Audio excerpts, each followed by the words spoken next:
السلام عليكم، مرحبا إخواني أينما كنتم. إليكم موعد مباراة المنتخب المغربي الرديف ضد سوريا في ربع نهائي كأس العرب.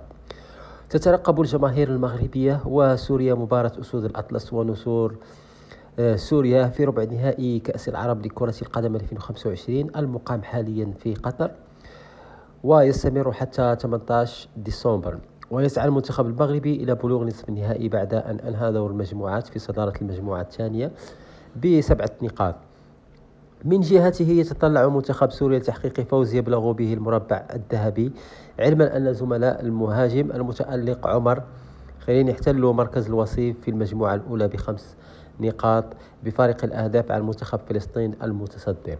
وتقام المباراة يوم الخميس 11 ديسمبر كانون الأول الجاري على ملعب خليفة الدولي، وتنطلق المباراة الساعة 5:30 مساء بتوقيت مكة والدوحة وسوريا، والساعة 3:30 عصرا بتوقيت المغرب. والقنوات الناقلة لهذه المباراة بإن سبور وقنوات الكأس القطرية وأبو ظبي الرياضية ودبي الرياضية والكويت الرياضية. نتمنى إن شاء الله المنتخب المغربي الفوز في هذه المباراة، ولكل توفيق لإخواني العرب. السلام عليكم ورحمة الله تعالى وبركاته.